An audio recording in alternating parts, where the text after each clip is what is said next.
The stars were going out, one by one. Zektar stood before the massive window in the command center of the Corvan Republic's capital ship. His blue skin had grown pale over the past months as he watched system after system disappear from their star maps. The ancient being had lived for over 800 years, had seen wars and peace, had helped build the greatest civilization the galaxy had ever known, but he had never seen anything like this. "Another one, sir," his aide whispered behind him. "The crater system just went dark." Zektar closed his 4 eyes and felt the weight of failure pressing down on his shoulders. The crater system had been home to 12 billion souls. Now it was nothing but empty space and cold darkness. The Void Hunters had returned. For 3 million years they had slept in the black spaces between galaxies. Ancient machines built by a race so old that even their name was forgotten. The Hunters were perfect killing machines, each one the size of a small moon, covered in black metal that seemed to drink light itself. They moved through space like sharks through water, silent and deadly. Nobody knew why they had awakened. Nobody knew what they wanted. They simply appeared at the edge of the galaxy and began to consume everything in their path. Planets, stars, entire solar systems vanished into their massive hulls, converted into pure energy to fuel their unknown purpose. The galaxy's greatest minds had tried to stop them. The Threnodi, proud warriors who had never known defeat, sent their entire fleet against a single hunter ship. Within 6 hours, every Threnodi vessel was gone, absorbed into the machine's hull like drops of water into the ocean. The Nexari, masters of technology who could build computers the size of atoms, tried to hack into the hunters' systems. Their homeworld was now a dead rock spinning alone in space. Even the Watchers had fled, beings of pure energy who had existed since the birth of the first stars. They had simply vanished into dimensions beyond normal space, leaving behind only a message. "We are sorry. Nothing can stop what comes." Zektar turned away from the window and walked to the central command table. Holographic displays showed the current state of the galaxy. Red zones marked where the hunters had already passed through. Yellow zones showed systems that were being evacuated. Green zones were getting smaller every day. "How many ships do we have left?" he asked his military commander, a scarred veteran named Court. "Maybe 3,000 combat vessels scattered across 50 systems," Court replied. His voice was flat, emotionless. "The hunters have consumed over half our fleet. The rest are protecting refugee convoys. 3,000 ships. Once, that would have been enough to conquer a dozen worlds. Now it was barely enough to slow down a single hunter vessel. Each of the machines could absorb energy weapons, adapt to any attack pattern, and rebuild itself faster than they could damage it. Fighting them was like trying to kill the ocean with a knife. "Sir," another aide approached nervously. "We are receiving a transmission from the Outer Rim. It's from the human colonial ship Wanderer." Zektar's ears twitched in mild interest. Humans were a young race barely a century into space travel. They had established a few small colonies on the galaxy's edge, far from the established trade routes. Most galactic citizens barely knew they existed. "Put it through," he said. The holographic display shifted to show a human male in his 40s, with brown hair and tired eyes. He wore a simple blue uniform with captain's stripes on his shoulders. Behind him, Zektar could see what appeared to be a ship's bridge, though it looked crude compared to Corvan technology. "This is Captain Jake Morrison of the Terran Colonial Authority ship Wanderer," the human said. "We received your evacuation broadcast. We're requesting permission to dock with your command vessel." Zektar studied the human's face. Where he expected to see the fear and despair that marked every other refugee, he saw something else. Determination, anger. The kind of cold fury that came from refusing to accept the impossible.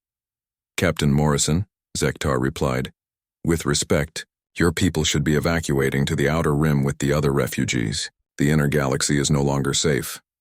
Morrison shook his head. "Ambassador, we've been studying your tactical reports on these Void Hunters. We think there might be another way to fight them." Court snorted with bitter laughter. "Human, we have tried everything. Every weapon, every strategy, every piece of technology our civilization has developed over 3,000 years. Nothing works. These machines adapt to everything we throw at them. That's exactly the problem, Morrison said. His voice was calm, but there was something unsettling in his eyes. You're fighting them like civilized beings. You're using logic, strategy, predictable patterns. These things have been around for millions of years. They've seen every logical response. Zektar leaned forward. What are you suggesting? We want to fight them the way humans fight when we're backed into a corner, with everything we have in ways that don't make sense to anyone, including ourselves. The command center fell silent. Zektar could see his officers exchanging glances, unsure whether to laugh or be offended. The idea that this primitive species could succeed where the galaxy's greatest civilizations had failed was almost insulting. But then Zektar remembered something. In all their databases, in all their historical records, there was one consistent pattern about human warfare. They didn't fight fair. They didn't follow established rules. When facing superior enemies, they became unpredictable, chaotic, and absolutely ruthless. More importantly, they never gave up, even when giving up was the only logical choice. Captain Morrison, Zektar said slowly, even if we were to consider your proposal, what could your people possibly contribute? You have what? A few dozen ships? No advanced weapons? No military fleet? Morrison's expression didn't change. We have something better, Ambassador. We have 3 billion humans who are really, really angry about being told they're going to die quietly. Behind Morrison, Zektar could see other figures moving on the bridge. A woman with lieutenant stripes was working at a console, her movements quick and efficient. A man in civilian clothes was studying readouts with intense concentration.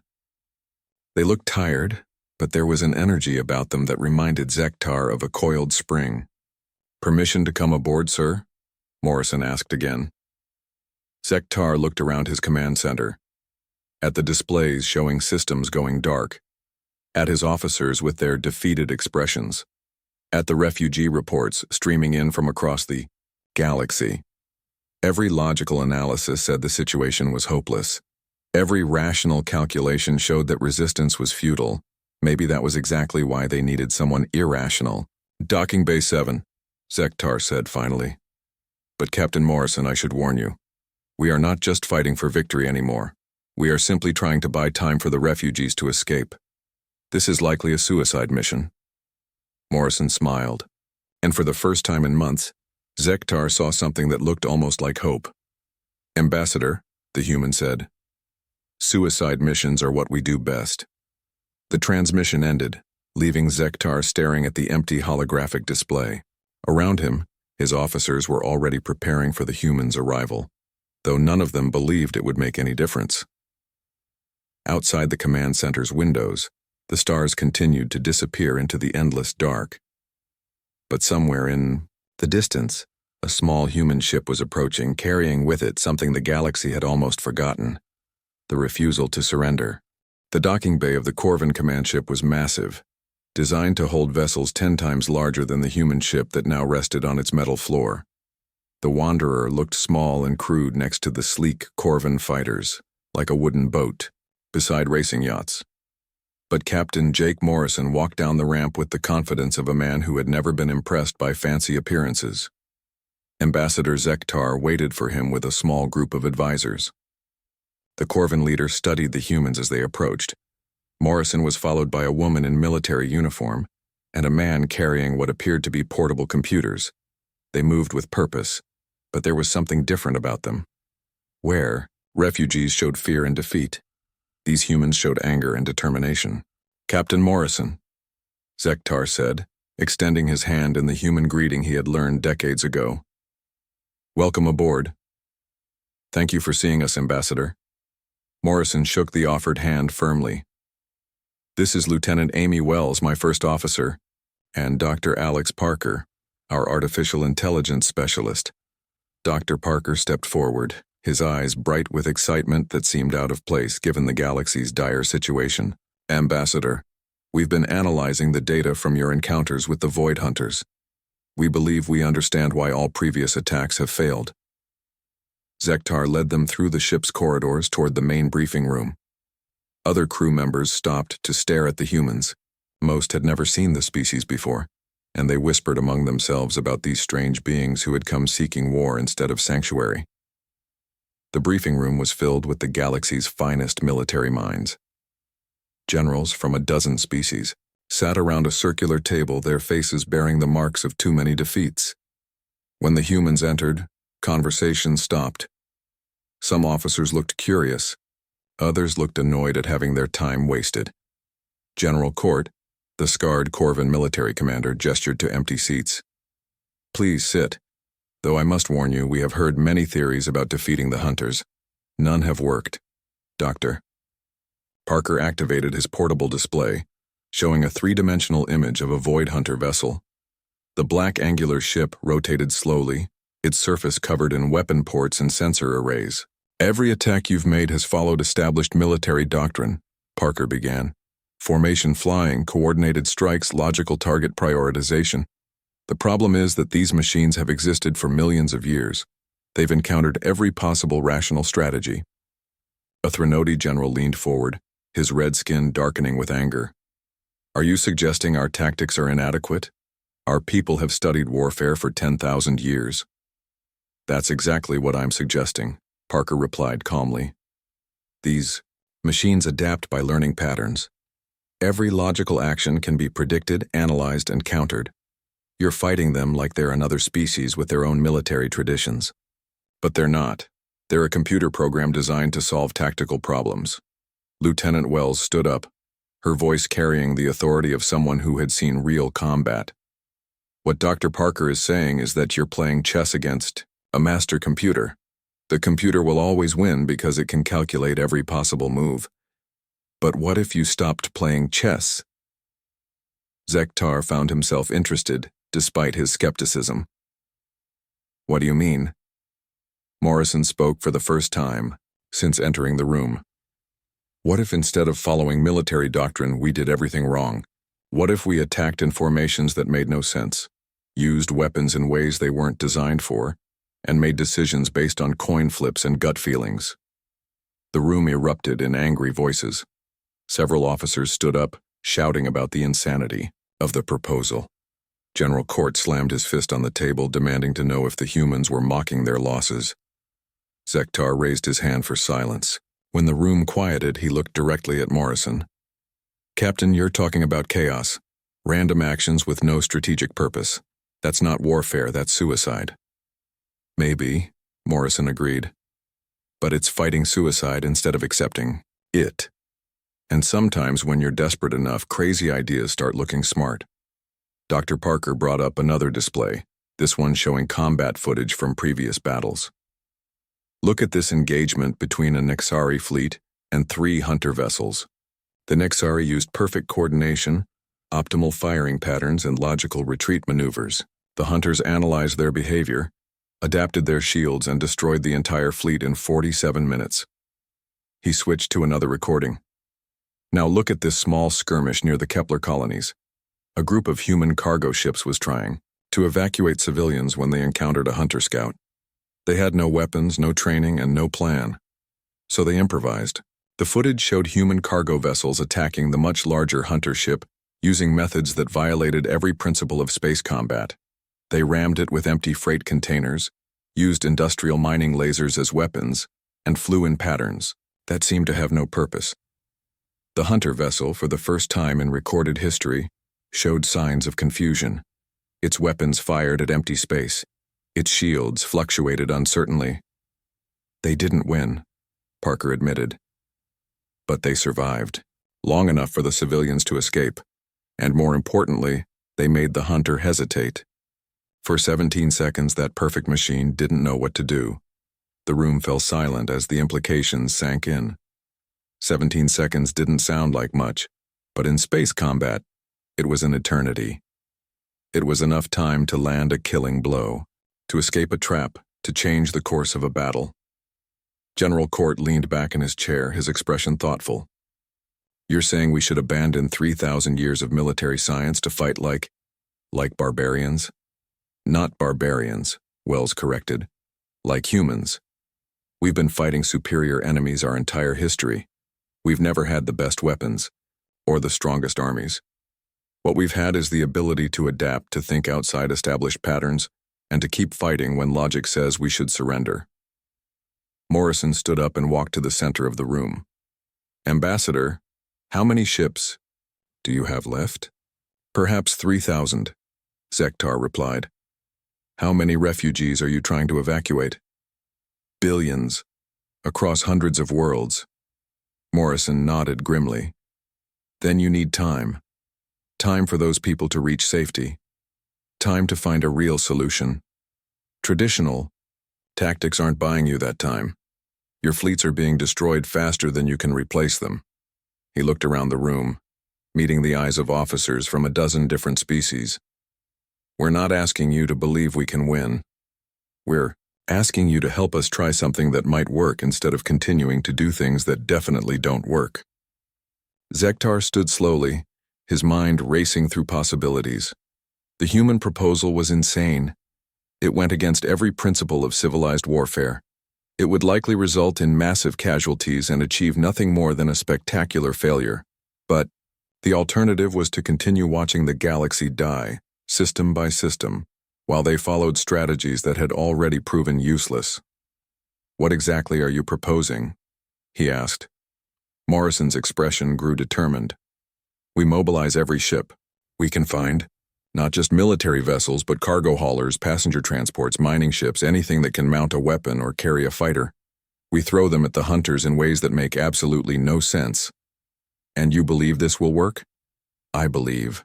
It will confuse them long enough for us to figure out how to actually hurt them. Sometimes that's all you need. Dr. Parker added, We've identified several weaknesses in their adaptive systems, but we need time to exploit them. Time that traditional tactics can't buy us. Zektar looked around the room at his officers. Some looked horrified. Others looked thoughtful. A few looked almost hopeful for the first time in months. How long would you need to organize this chaotic fleet? 2 weeks, Morrison replied without hesitation. Give us 2 weeks and we'll show you what humans do when someone tries to make us extinct. The room fell silent again. Outside the viewports, another star system blinked out of existence, consumed by the advancing hunters. Time was running, out for everyone. Zektar made his decision. 2 weeks, Captain Morrison. But I want to be clear about something. If this fails, if your chaos tactics result in unnecessary deaths without achieving anything, the responsibility will be yours. Morrison nodded grimly. Ambassador, if this fails, there won't be anyone left to blame me. That's exactly why we have to try. The assembly point was unlike anything the galaxy had ever seen. Ships of every size and shape floated in space around the abandoned mining station at Kepler's edge. Sleek human destroyers sat next to battered alien cargo haulers. Corvan passenger ships had been fitted with salvaged weapons. Threnody fighters bore paint jobs that made no tactical sense but somehow felt right. Admiral Kate Sullivan stood on the bridge of her flagship, the Storm Runner, watching the chaos through the viewports. She had been a career military officer for 20 years, trained in proper formation flying and coordinated tactics. Now she was commanding a fleet that looked like it had been assembled by children playing with toys. Admiral, we have another volunteer group requesting to join, reported Commander Ben Harris, her tactical officer. 57 civilian ships from the Crater Refugee Convoy. They want to fight instead of running. Sullivan nodded. Over the past 2 weeks, word had spread through the refugee camps. The humans were planning something crazy, something that might actually work, and more importantly, something that would let people fight back instead of just waiting to die. Accept them, she said. Assign them to Squadron 12. Tell Commander Rodriguez to find them some weapons. The fleet now numbered over 8,000 ships. Most had no business being in a combat zone. Cargo haulers carried mining lasers welded to their hulls. Passenger liners had their luxury suites replaced with missile pods. Research vessels mounted sensors that could jam enemy communications, assuming the enemy used anything resembling normal communications. Dr. Alex Parker worked frantically in the converted laboratory aboard the Storm Runner. His team had been studying the Hunter technology nonstop, looking for weaknesses they could exploit. What they had found was both encouraging and terrifying. "Admiral," Parker called out as Sullivan entered the lab, "we've figured out how their adaptation systems work. They're not just learning from each battle. They're sharing information instantaneously across their entire fleet." Sullivan studied the holographic displays showing hunter ship configurations. "That explains why every tactic fails so quickly. They learn from one engagement and immediately update all their other ships." "Exactly. But there's a weakness. Their adaptation system is designed to analyze logical patterns. It looks for mathematical relationships, predictable sequences, cause and effect chains. When it encounters truly random events, it gets confused." Parker brought up another display showing brain scans of various species. "We tested this theory using refugee volunteers. When we showed them random patterns, colors flashing with no sequence, sounds with no rhythm, shapes with no meaning, their brains had to work much harder to process the information. The hunter's artificial intelligence has the same limitation." Sullivan felt a grim smile cross her face. "So chaos really is our weapon." "It's more than that," Parker continued excitedly. "We've developed what we're calling chaos generators, devices that create truly random patterns in everything from ship movements to weapon timing. The hunters won't be able to predict what we're going to do because we won't know ourselves until we do it." Across the fleet, preparations continued around the clock. Chief Engineer Maria Santos had worked miracles with jury-rigged weapon systems, guns that fired to the beat of music, missiles that followed flight paths inspired by ancient Earth paintings, shield generators that pulsed with the heartbeats of their operators. Lieutenant Commander Paul Rodriguez gathered his squadron leaders around a table covered with hand-drawn battle plans. Each plan was different, created by volunteers from different species using methods that ranged from mathematical calculations to throwing dice to consulting ancient poetry. "Remember," Rodriguez told them, "the moment you start thinking logically, you become predictable. Trust your instincts, make decisions that feel right even if they don't make sense. The crazier our actions seem, the better chance we have." The first test came sooner than expected. A hunter scout ship appeared at the edge of the system, its black hull gleaming against the stars. It moved with the perfect efficiency that had terrorized the galaxy for months, heading straight for the assembled fleet. "All ships, this is Admiral Sullivan," she broadcast to the fleet. "Remember your training, no formations, no coordinated attacks. Trust chaos." The response was immediate and completely insane. Ships scattered in every direction with no apparent pattern. Some flew straight at the hunter vessel.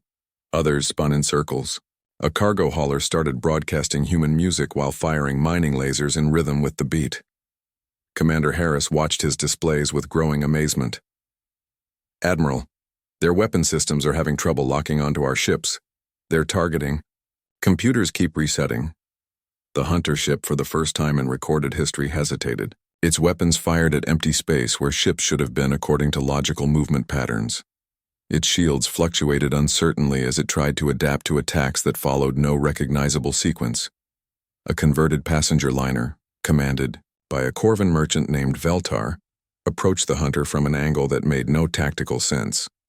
Veltar had replaced his ship's luxury dining room with a weapon that fired bursts of different colored energy, each color chosen by his crew, rolling dice.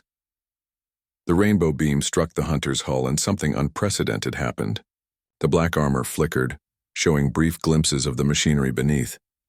The hunter's perfect adaptation systems couldn't adjust to a weapon that changed randomly with each shot. "All ships, concentrate fire on that flickering section," Sullivan ordered.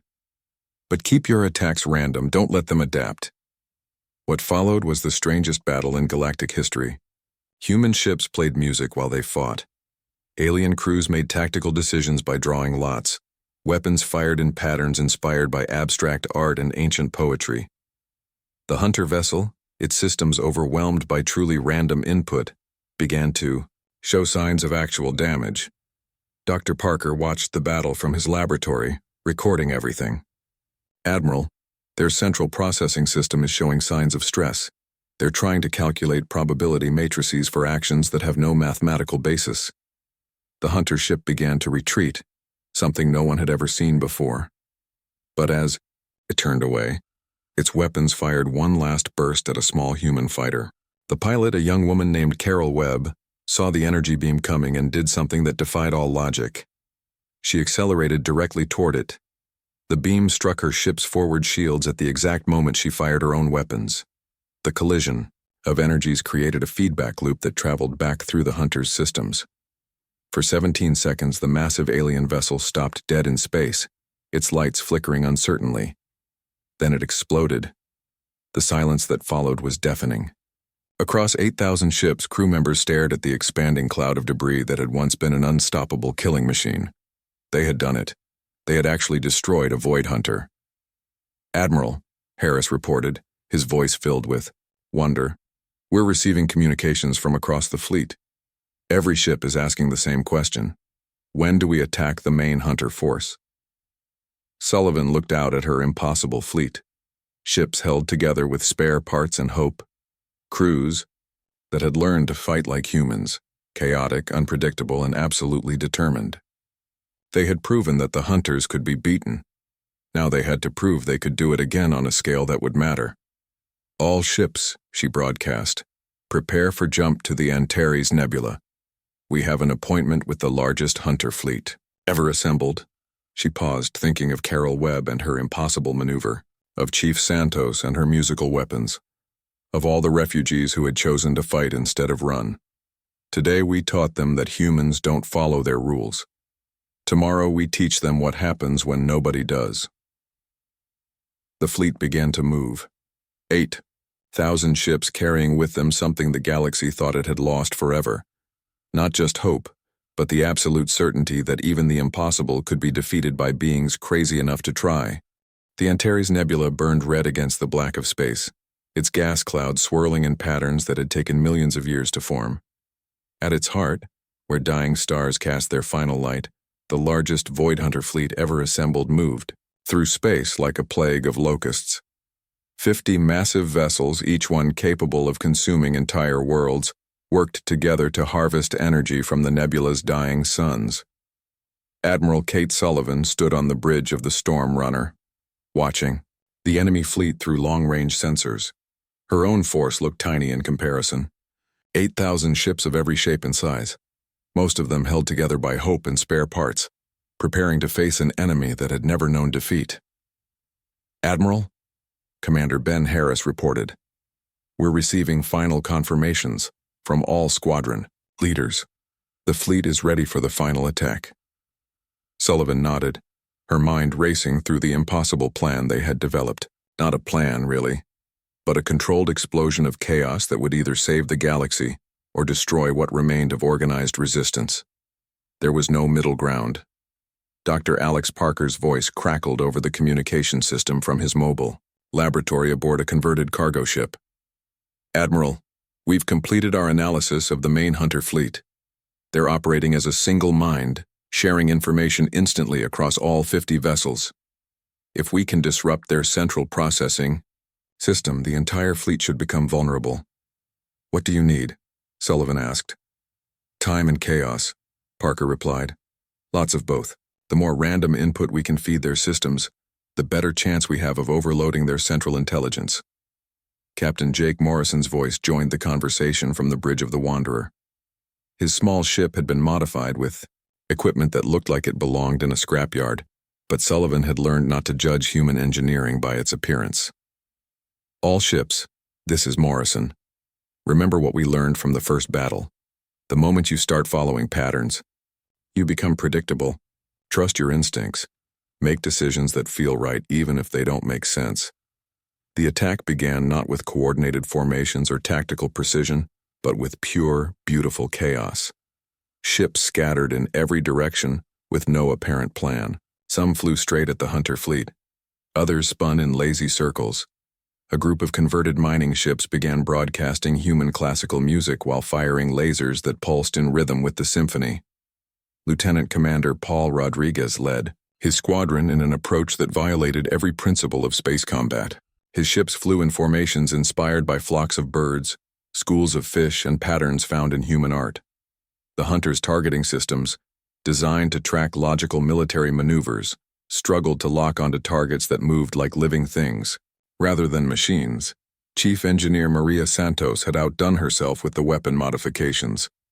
Guns that fired in musical sequences, missiles that danced through space following paths inspired by ancient poetry, energy beams that changed color and intensity based on the emotional state of their operators. Each weapon was unique, unpredictable, and absolutely impossible for the hunters to adapt to quickly. The first contact came when a converted passenger liner, commanded by the Corvan merchant Veltar, flew directly through the center of the hunter formation. His ship's hull was covered in graffiti painted by refugee children, and his weapons fired bursts of energy in patterns that spelled out words of defiance in a dozen different languages. The hunter ships responded with perfect coordination, their weapons tracking the liner with mathematical precision, but Veltar's ship moved like a leaf in the wind, following flight patterns generated by a computer program that used random number generators to determine every course change. Direct hit on Hunter Vessel 7, Harris reported with amazement. Their shields are fluctuating. They can't adapt to truly random attacks. The battle spread across the nebula as more ships joined the assault. A squadron of human fighters led by a pilot named Danny Cooper attacked in a formation they called Organized Confusion. Each ship followed its own tactical plan, created by different crew members using methods ranging from dice rolls to meditation, to asking their children what they would do. The hunters began to show signs of distress. Their perfect black hulls flickered with internal lights as their processing systems struggled to analyze input that made no logical sense. For the first time in millions of years, the ancient machines encountered something they couldn't immediately understand and counter. Dr. Parker monitored the battle from his mobile laboratory, recording every second of data. Admiral, their central intelligence is showing massive stress indicators. They're trying to process tactical information that violates every principle of logical warfare. But the hunters were not helpless. As their adaptation system struggled with chaos, they began to employ their most basic tactic, overwhelming firepower.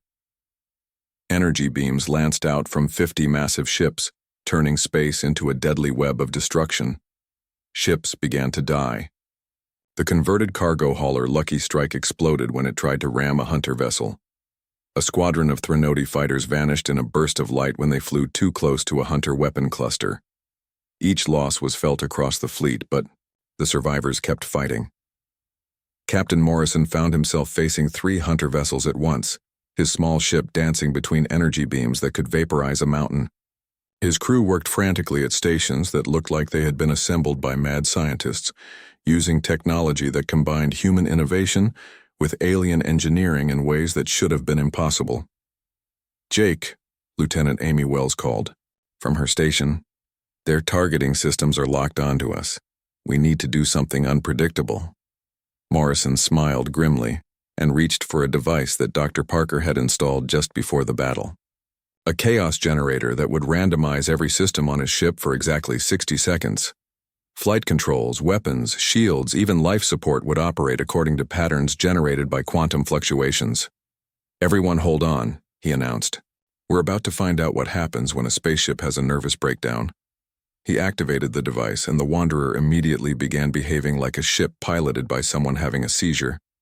It spun, dove, climbed, and fired weapons in directions that seemed to have no relationship to where the enemy ships were located. The hunter vessels, their targeting computers completely confused, fired at empty space while Morrison's randomly aimed weapons somehow found their targets. Across the fleet, other captains began using their own chaos generators. The battle became a 3-dimensional storm of ships moving in patterns that defied physics and logic. Energy beams fired to the rhythm of heartbeats. Missiles followed flight paths inspired by abstract paintings. Ships flew in formations that looked like flowers, like galaxies, like the dreams of poets. The hunter fleet's central intelligence, faced with input that violated every principle it had been designed to process, began to experience something unprecedented in its millions of years of existence. It began to doubt. For the first time, the perfect machine encountered something it couldn't immediately categorize, analyze, and destroy. In that moment of hesitation, of confusion, of almost wonder, the tide of battle turned. The hunter's perfect coordination faltered. Their adaptive shields began cycling through random configurations. Their weapons fired at targets that existed only in their confused calculations. All ships, Admiral Sullivan broadcast, they're vulnerable. Press the attack. What followed was not so much a battle as a celebration of chaos. Every ship in the fleet attacked with weapons that made no sense, using tactics that violated every military principle ever developed. And somehow, impossibly, it worked. One by one, the hunter vessels began to fall. Their hulls cracked under the assault of weapons they couldn't adapt to. Their systems overloaded trying to process tactical data that followed no recognizable pattern. The ancient machines that had terrorized the galaxy for months began to explode in brilliant flashes of light. When the last hunter vessel died, the silence was absolute.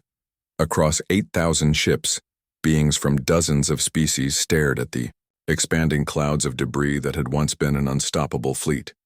They had done the impossible. They had taught perfection to doubt itself. Captain Morrison found Ambassador Zektar's ship floating near the edge of the battle zone. The Corvin, leader's vessel, had taken damage, but his crew had fought alongside the humans until the end. When the two ships docked, Morrison found Zektar in his command center, staring at displays that showed clear space where the hunter fleet had been. "How did you know it would work?" Zektar asked. Morrison looked out at the nebula, where stars were beginning to shine again without the shadow of the hunters. "We didn't know," he said simply. "That was the whole point. When you're fighting something that can predict every logical move, the only winning strategy is to stop being logical." Zektar nodded slowly. "And now?" "Now we rebuild," Morrison replied.